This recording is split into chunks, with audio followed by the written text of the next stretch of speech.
क्या राहुल गांधी की नई राजनीति से अखिलेश यादव की मुश्किलें बढ़ने वाली है? क्या कांग्रेस का दलित मुस्लिम पिछड़ा वोट बैंक बनाने का प्लान सपा के लिए खतरा बन सकता है? क्यों अखिलेश यादव राहुल से दूर होते जा रहे हैं और अरविंद केजरीवाल के करीब आ रहे हैं? क्या यूपी की राजनीति में बड़ा बदलाव होने वाला है? आज हम आपको इस पूरे घटनाक्रम के पीछे की सियासत समझाएंगे, जिसमें कांग्रेस, समाजवादी पार्टी और अन्य विपक्षी दलों की रणनीति का खेल छुपा हुआ है। तो बने रहिए इस वीडियो के साथ, क्योंकि जो बातें हम आपको बताने जा रहे हैं वो राजनीति के अंदरूनी समीकरणों को साफ कर देगी। ज्यादा समय पे नहीं, 4 पॉइंट्स में पूरी इनसाइड आउट राजनीति आपके सामने प्रस्तुत करने का प्रयास करूंगा।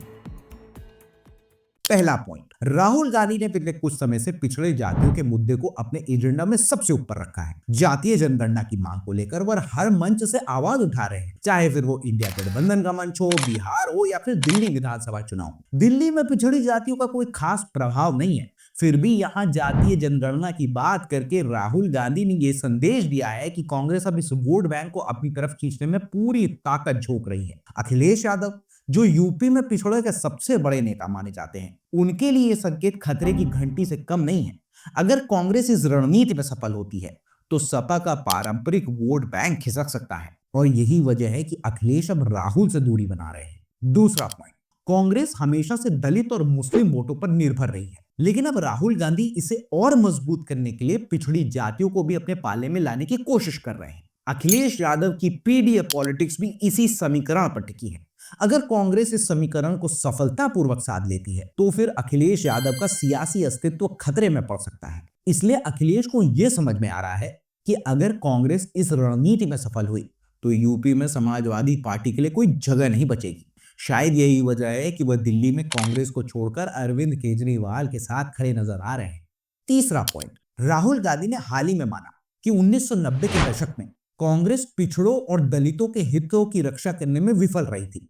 उनका यह बयान इशारा कर रहा है कि कांग्रेस अब अपनी पुरानी गलतियां सुधारना चाहती है और अब पिछड़ी जातियों को अपने पक्ष में लाने के लिए एक आक्रामक रणनीति बना रही है। इस रणनीति में सबसे बड़ा नुकसान अखिलेश यादव और तेजस्वी यादव जैसे नेताओं का होगा, जो अभी तक पिछड़ों के सबसे बड़े चेहरे माने जाते हैं। चौथा पॉइंट, राहुल गांधी लगातार हर मंच से सामाजिक न्याय की बात कर रहे हैं। उनका दावा है कि देश की आबादी में पिछड़े 50% है, लेकिन सत्ता में उनकी भागीदारी सिर्फ 5% है। वैसे ही दलितों की आबादी 15% है, लेकिन सत्ता में उनकी हिस्सेदारी सिर्फ 1% है। अगर राहुल गांधी इस मुद्दे पर पकड़ और मजबूत बना लेते हैं तो सपा, राजद और बसपा जैसी पार्टियों के लिए बहुत बड़ा संकट खड़ा हो सकता है।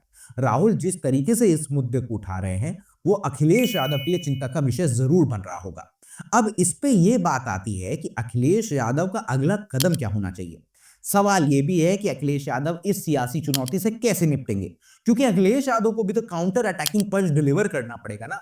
अब क्या वे कांग्रेस से पूरी तरीके से दूरी बना लेंगे या फिर कोई रणनीति तैयार करेंगे, ये समय बता देगा। लेकिन तब भी फौरी तौर पर 3 चीजें दिख रही हैं।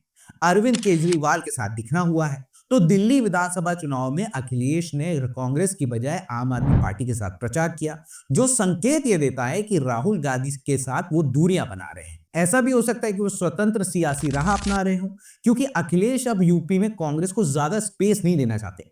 तभी तो उन्होंने उपचुनाव में कांग्रेस को ज्यादा सीटें देने से इनकार कर दिया था, जो इस बदलते हुए समीकरण की तरफ इशारा करता है। तीसरा, अखिलेश यादव अगर कांग्रेस से दूरी बनाते हैं तो क्या वो कोई नया गठबंधन बना सकते हैं, ये देखना दिलचस्प होगा।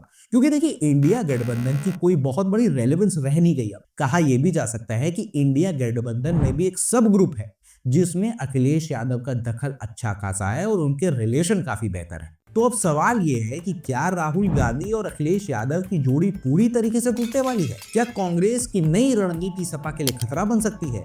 और क्या अखिलेश कोई नई चाल चलने वाले हैं? आपको क्या लगता है, राहुल गांधी की इस रणनीति से अखिलेश यादव कमजोर होंगे या कोई नया दांव खेलेंगे? अपने विचार हमें कमेंट बॉक्स पर जरूर बताएं और वीडियो को लाइक और शेयर करें, ताकि ज्यादा से ज्यादा लोग इस राजनीतिक हलचल को समझ सके। और आपके अपने YouTube चैनल PAW को सब्सक्राइब जरूर करें आप लोग।